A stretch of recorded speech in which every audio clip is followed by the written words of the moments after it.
ሰላማዊ ሰልፍ ውጡ ተብሎ ጥሩምባ ሳይነፋ ሳይለፈፍ ሰላማዊ ሰልፍ የወጣው አእምሮ ያለው አስተሳሰብ ያለው እየሞተ እየተገደለ እየታረደ እየተራበ እየወደቀ እያለ ሰላማዊ ሰልፍ ያልወጣ መኪኖች ግን ቆርቆሮች የሰው እጅ ስራ የሆኑት ሰላማዊ ሰልፍ ወጥተው ነው። ይሄን የምታየው ሰላማዊ ሰልፍ ይሄ ነው።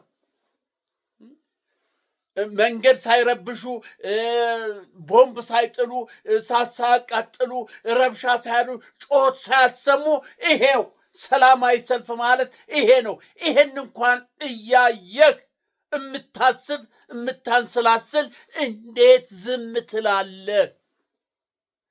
ይህ ሊባኖስ ሚዲያ ነው። ሰብስክራይብ፣ ሼር፣ ላይክ አድርጉ።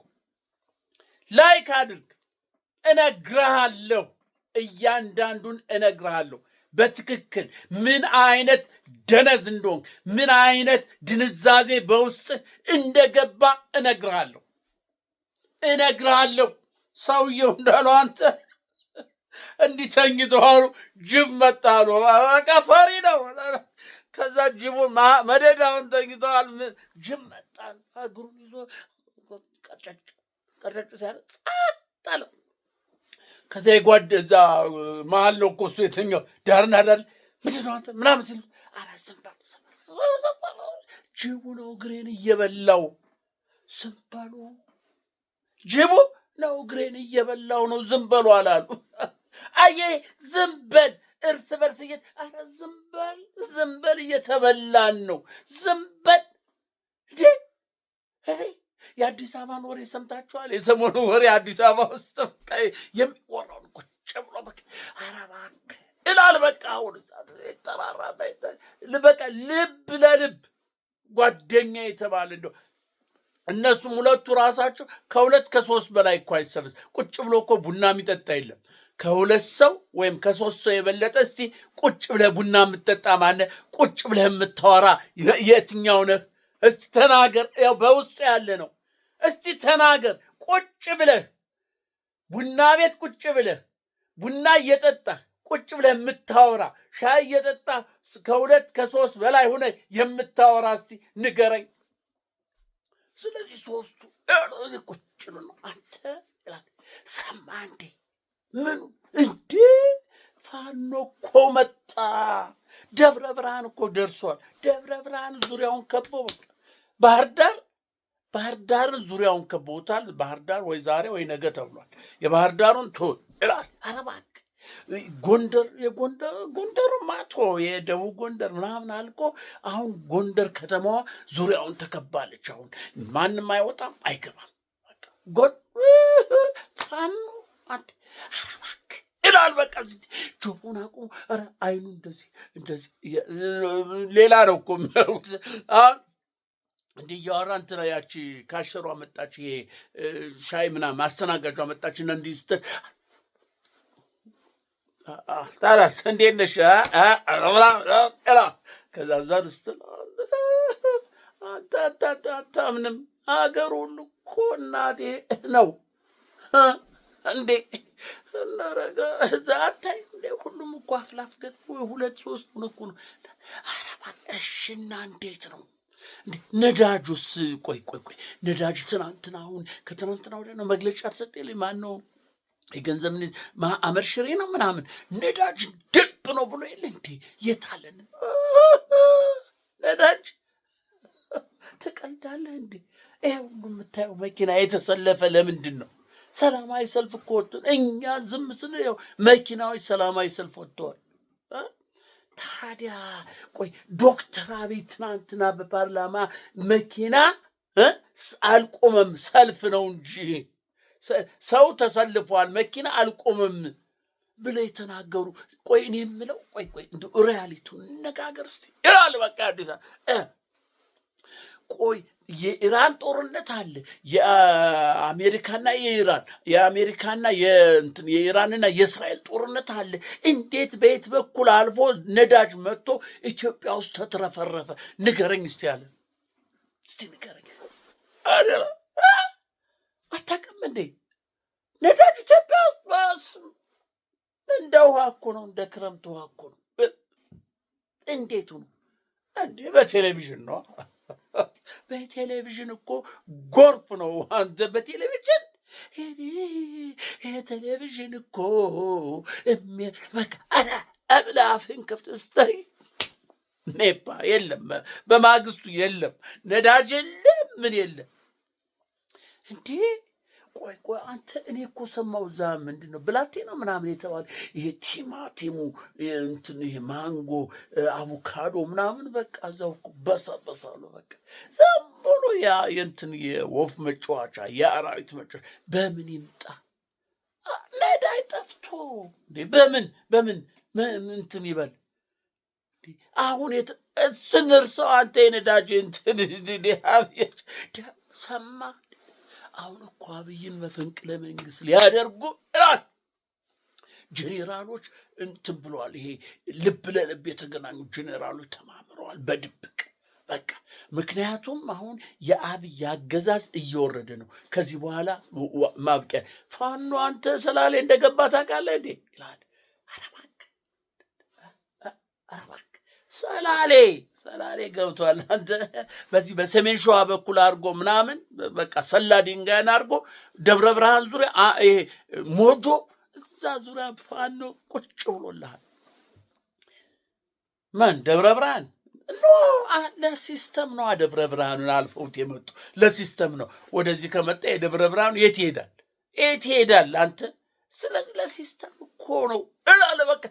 እባክህ እናማ በቃ ሰውየው እኮ በቃ አልቆለታል። ላሽ ደግሞ እንዳይል በቃ እንትን ብሏል። ምን እንዳይወጣ ሁሉ እኮ በሚስጥር በምን ስንት ተዘጋጅቷል መሰለህ። ኧረ እባክህ እላል በቃ። እናስ እንዴት ቆይ አንተ የሰማው አንተ እኔ እኮ ከነዛ አለኝ ግንኙነት እንዲህ ቀላል ሰው አንተ ጋር ቁጭ እዚህ ቡና ስለጠጣው ነው አለው። አንተ እናገኘዋለን አለ በሚስጥር የተቋቋመ አለ። አብይ እንዳይወጣ ሚኒስቴር ምናምን እንዳይወጣ በአይሮፕላን እንዳይሸሹ እንዳይሄዱ አይሮፕላኑ ውስጥ የሚጠባበቁ በቃ እዛው ሰራተኛ ናቸው። እንትን የምንድን ነው የብልጽግና ዋና እጅ ናቸው ምናምን ናቸው። በቃ እነሱ ግን ውስጡን አብያችን ይሉሃል። ግን እየሰሩት ያሉ ለምን እንደሆነ ታውቃለህ? ጄኔራሎች ሚኒስቴሮች አብይ ከሄደ የት ነው የምንገባው? ገባ እንደ መንግስቱ ኃይለማርያም እንደ ደርግ ወታደር እስር ቤት ነው የምንገባው፣ ወይ ይገደላል። በህዝብ ዘንድ ተጠልተናል፣ ህዝብን እንደዚህ አሰቃይ። ስለዚህ እኛ አሁን ስማችንን ለማደስ ቢያንስ እንኳን ስማችንን ለማደስ አንድ ነገር ማድረግ አለብን። መፈንቅለ መንግስት ምናምን ብለን መፈንቅለ መንግስት አድርገን እንትን ካልን ከዛ በኋላ ህዝቡ ሆይ ሊከተልናል፣ ይቅርም ይለናል። እኛ መፈንቅለ መንግስት አድርገን ያውላችሁ ንብረታችንን አትንኩት፣ የፈለጋችሁትን ወንበሩ ያውላችሁ ብለን ለህዝብ ለመስጠት ብለው በዚህ ተማምለው የተወሰኑ ኦሮሞዎች ሁሉ አሉበት። አንተ የኦሮሞ የጫታሙ ምናምን ጫታሙ ጄኔራል የኦሮሞ ሊቃን ሁሉ አሉበት። አብያችን ንጉሳችን እያሉ የሚለው ሁሉ እዛ አለበት። እውነት እመነኝ ያለ በቃ አሁን እዚህ አዲስ አበባ ህዝብ በቃ ይሄ ነው እኮ ወሬው፣ ሌላ ወሬ የለው። በቃ ምን ቡና ሂሳብ 7 ብር ለዚህ አንድ ስኒ ቡና። ምን አድርግ? ነዳጅ የለ። ነዳጅና ቡና ምን አገናኙ? አንድ ስኒ ቡና ከነዳጅ ጋር ምን አገኘ? ቡናው እኮ የሚመጣው በነዳጅ ነው። ቡናው እኮ የሚመጣው በእንትን ነው። ዝም ብሎ ያለ ነዳጅ እኮ ብር ብሎ ከወለጋ ከጅማ ከምናምን ከአጋሮ ከሐረር ቡናው ዱብ ብሎ ከሰማይ ወይም ከአየር ላይ አይመጣም።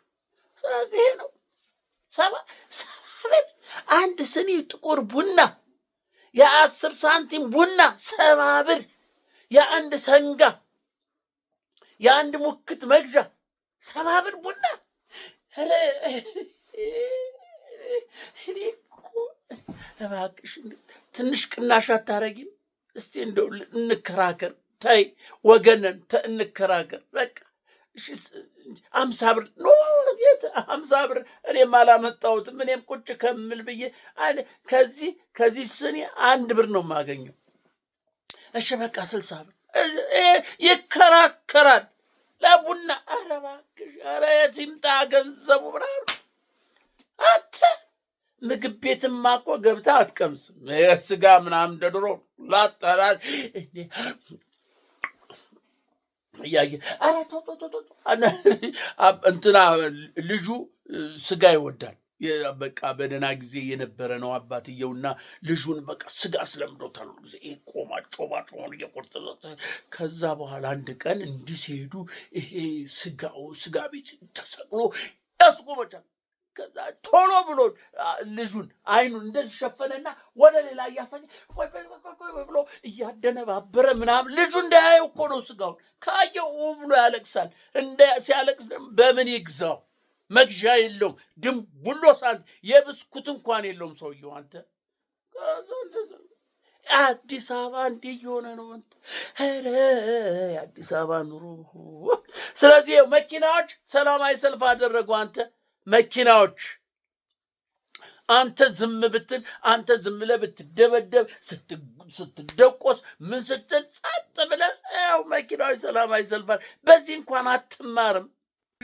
ምክንያት የሚሰጠው ስማ እንደው ራሱን ከአውሮፓ ሀገሮች ጋር እያወዳደረ ልክ ካፒታል እንዳለው ህብረተሰቡ የመግዛት አቅም እንዳለው ኢትዮጵያም ነዳጅ ጥረቱ ምንም ችግር እንዳደረሰባትና ይህን ያክል ገንዘብ 20 ቢሊዮን ብር መድበን ነዳጅ ችግሩን ቀርፈናል ብሎ ያለው እያየነው እኮ ነው። የመንግስት ተመልከት ችግሩ አንዳንዱ ሰራተኛ እየጠበቀ ጋፋ 5 ሰዓት መስሪያ ቤት ሲገባ በአዲስ አበባ ከተማ እየተመለከትን ነው። ይሄ የሚናገሩት ነገር በሙሉ ውሸት ነው። ፍየል ወዲህ ዝምዝም ወዲያ ነው ብልጽግና የሆነብን።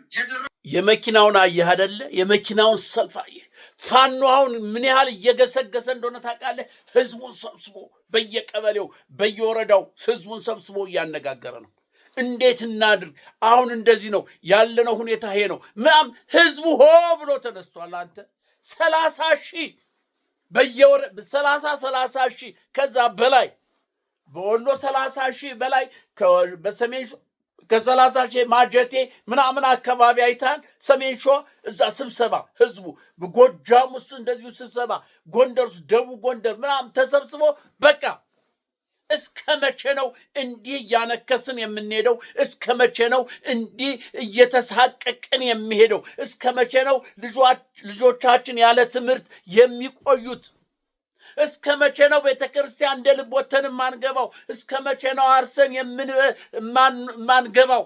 ያመረትነውን እየተቃጠለ እስከ መቼ ነው ብሎ አሁን ህዝብ ሆ ብሎ ተነስቷል። ከዚህ በኋላ ቃል ለሰማይ ቃል ለምድር ብልጽግና የተባለን ካላንበረከክን ካልወጣን ወደ ቤታችን አንገባም ብሎ ትልቅ ትንሽ ወጣት ምናምን አዛውንት የምትለው ተማምሎ ተነስቷል።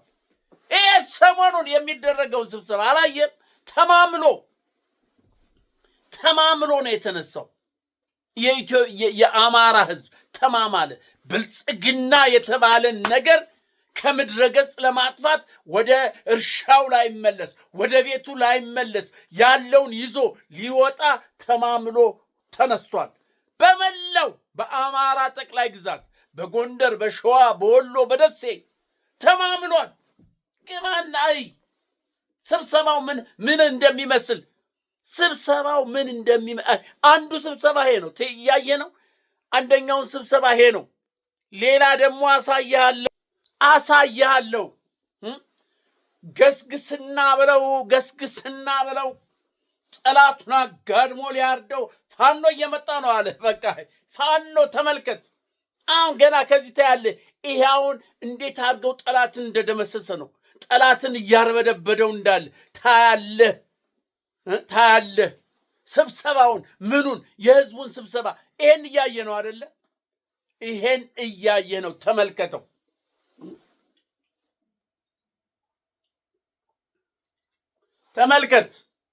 ተመልከት ይሄንን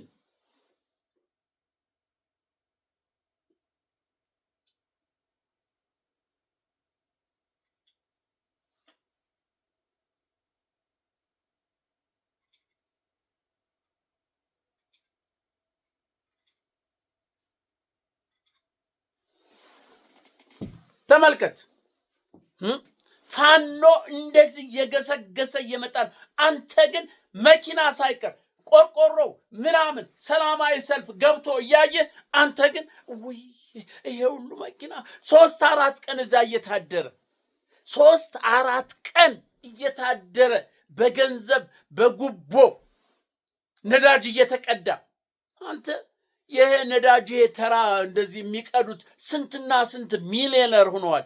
ይሄ በእንትን የሚቀዳው እኮ ነው ዋናው አይደለም የሚቀዳው። እዛ ሸጎጥ ያደርግላል 10,000 15,000 ሸጎጥ ካላደረግለት አትቀደም። የለም እንደዚህ የለም እምቢ አለ ማሽኑ ይልሃል። አንተ ማሽኑ እምቢ ብሏል አይሰራም። በቃ ተሰልፈ መተ ልክ እዛ ስትደርስ 3 ቀን 4 ቀን ተሰልፈ መተ ነዳጅ ማደያ ስትደርስ እምቢ አለ ይልሃል። መጎርጎር ይጀምራል። ወይ እምቢ አለ በቃ ይሄ ስታክ አደረገ። ሙሉ ሌሊት ሲቀዳ ስላደረ ስታክ አድርጓል ምናምን። ኧረ እባክህ ምናምን ብለህ 10,000 5,000 ሸጎጥ ሾፍ ያደረግና ቆይ ሲልና ሌላ ነካክቶ ይቀዳላል። ይሄ እነሱ እንኳን ነው የምልህ። እዚህ እኮ የደረስከው በስንት መከራ ነው። እየገፋህም ምን እያልክም እዛው እንቅልፍን ተኝተህ በቃ በአንድ መኪና ላይ ከምትሰለፍ ከምተኛ አንተ ራስህ አትወጣም ወይ ነው? ይሄ ነዳጅን እስከ መቼ ነው? እስከ መቼ? ተመልከት። ይሄ ፋኖ እንደዚህ ነው ይታያለህ። ፋኖ እንደዚህ ነው። ፋኖ ግብረ ጉንዳን በለው። ግብረ ጉንዳን ታውቃለህ? የግብረ ጉንዳን ጉልበት ፋኖ ማለት ይሄ ነው። ብልህ፣ አርቆ አሳቢ፣ አርቆ ተመልካች። ተመልከት ከህዝቡ ጋር እየተደረገ ያለው ውይይት።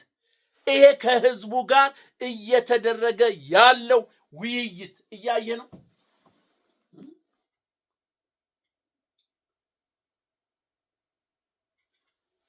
ይሄ ከህዝቡ ጋር እየተደረገ ያለው ውይይት ነው። ምን እናድርግ? ምንድነው ዓላማችሁ? እቅዳችን ይሄ ነው። የኛ እቅድ የኛ ዓላማ ይሄ ነው። እናንተን ነፃ ለማውጣት፣ አማራን ነፃ ለማውጣት፣ ኢትዮጵያን ነፃ ለማውጣት፣ ትምህርት ቤት ልጆቻችን ሄደው እንዲማሩ፣ እንዲቦርቁ፣ ቤተክርስቲያን በስርዓት ሄዳችሁ እንድታመልኩ፣ እንድትቀድሱ፣ እንድታስቀድሱ፣ ማህበራችሁን እንደ ልብ እንድትወጡ፣ እንደ ልብ በፈለጋችሁበት ቦታ ሄዳችሁ እንድትኖሩ፣ እንድታርሱ፣ እንድትበሉ፣ እንድትጠጡ ነው። በሰላም ወጥታችሁ የፈለጋችሁበት ቦታ በመላው ኢትዮጵያ እንድትሄዱ ነው የኛ ዓላማ፣ የኛ እቅድ። ቤት ንብረታችንን፣ ልጆቻችንን ጥለን፣ ቤተሰቦች ሚስቶቻችንን ጥለን እዚህ ጫካ ውስጥ በረሃ ለበረሃ የምንከራተተው እናንተን ነፃ ለማውጣት ነው እያለ ህዝቡን ብሬንዋሽ እያደረገ ነው። አንተ ፋኖ ህዝቡ ተማምኗል። ይሄንንማ ብልጽግናን የተባለን ከምድረ ገጽ ሳናጠፋ ወደ ቤታችን አንመለስም ብሎ ተማምሏል። ወደ ስራችን ወደ እርሻችን አንሄድም ብሎ ተማምሏል። አንደኛ ብናርሰው ማዳበሪያ የለም። ሁለተኛ ደግሞ እንደምንም ብለን እንደው ደርሶ አርመን አኮትኩተን ልክ ለሰብል ሲደርስ መጥተው ያቃጥሉታል። ስለዚህ ልፋት ነው፣ ከንቱ ነው። ስለዚህ ለዚህ የሆነውን ቶሎ ጊዜን ሳሰጥ ይሄ ክረምት ሳይገባ ተማምሏል። አንተ ከአማራ ክልል ከአማራ ጠቅላይ ግዛት ብልጽግና የተባለውን ጠራርጎ ለማስወጣት ተማምሎ ተነስቷል። ምን ትሆን እንጂ ተማምሎ ተነስቷል።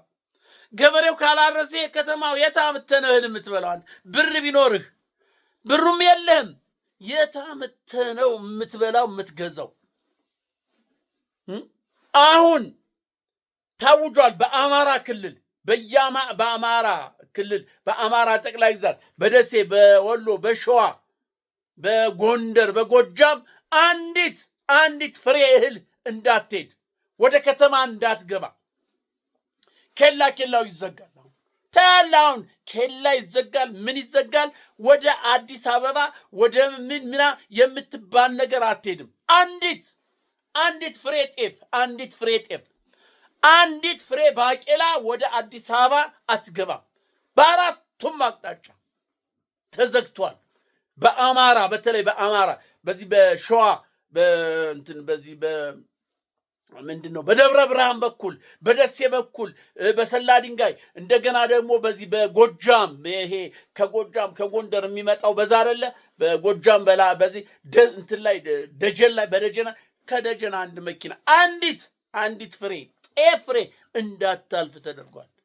ይህ ካልሆነ ህዝብ አይነሳልህም። ማዛ እየተላላሰ እየሞተም እየቀመሉ እያለ አንዲት ፍሬ ካጣ ግን ሳይወድ በግዱ ይነሳታል። ይሄንን ፋኖ ስትራቴጂ አድርጎ ይዟል። አንዲት ፍሬ አትገባም። አሁን ብሬንዋሽ ሆኗል። ገበሬው ተደራጅቷል፣ ህዝቡ ተደራጅቷል። አንድ እህል ከጎተራው አውጥቶ አይሸጥም። እሱም ደግሞ ሆ ብሎ ተነስቷል። ያለውን መሳሪያ ቁመ ጠብቀኝ በለው፣ ዱላ በለው፣ ምን በለው፣ ጦር በለው፣ ጎራዴ በለው ይዞ ተማምሎ ወጥቷል። የአዲስ አበባ የት ትገባ ምን ትሆን? አብይ በመስኮት ወጥቶ በቴሌቪዥን መስኮት ወጥቶ ይሄ ነው ይልሃል። ትበላለህ፣ እሱን ትበላለህ። ይኸው ነዳጅ እኮ እንደ ጎርፍ ነው። የቆመ መኪና የለም ሰልፍ ይኑር እንጂ አለህ። 5-6 ቀን እኮ ነው እዚያ የምታድረው። 5-6 ቀን በእግርህ አይደል የምትኳት ነው። ጋሪ እኮ አሁን ተወደደ። ጋሪ አይ ሰው አለ ጋሪ የት እዚህ ድረስ 500 ብር። እሺ ጋሪ አንተ ወደ እንታይ ጋርዮሽ ስርዓት እኮ እየተመለስክ ነው ያለው። አንድ ሀገር ለህዝቡ መጠባበቂያ ብሎ የ1 ዓመት የ6 ወር መጠባበቂያ ጋዝም ሆነ እህልም ሆነ ማንኛውንም ነገር ያስቀምጣል። እዚህኛ ያለንበት እንኳን ሀገር ለ6 ወር የሚሆን የቤት ሞርጌጅ ገንዘብ ማስቀመጥ አለብህ በባንክ ለ6 ወር የሚሆን ቢያንስ ለቤት የምትከፍለው ዕዳ ለ6 ወር የሚሆን በባንክ ገንዘብ ዲፖዚት ማስቀመጥ አለብህ። የሚመጣው አይታወቅም፣ የሚመጣው ችግር አይታወቅም። ቤትህ እንዳትፈናቀል ከቤት እንዳትወጣ የ6 ወር ታስቀምጣለህ። ችግር ቢፈጠር ከስራ ብትባረር አንድ ነገር ቢሆን ያንን እያወጣ ለቤት ሞርጌጅ ትከፍላለህ። ቢያንስ እንኳን ቤት ትቀመጣለህ። የዚህ አይነት እቅድ ፕሪንሲፕል አለ። በዚህ እንኳን በግለሰብ እንኳን በሀገር ደረጃ ስለዚህ አማራ ላይመለስ ተማምሎ ተነስቷል። ሴት ወንድ ሳትለው ተማምሎ ተነስቷል። አዲስ አበባ ወዮልህ። እስካሁን ተባልክ ተጎንሰም በምኑ ተጎሰጎስ ተወጋ ምናል ፋኖ እኮ ሲደረሰ ፋኖ እኮ ዘገየብን ከማለት ውጭ አንተ እዛው ነው እያለክ ነው። ስለዚህ አሁን ደግሞ የመጨረሻ በቃ ምን ትበላ መንገድ ሁሉ ይዘጋል። አንዲት ፍሬ አተር አንዲት ፍሬ ባቄላ ወደ አዲስ አበባ እንዳትገባ ተወስኗል። ይሄንን የአዲስ አበባ ህዝብ እንዲያውቀው ከወዲሁ አስብበት፣ ከወዲሁ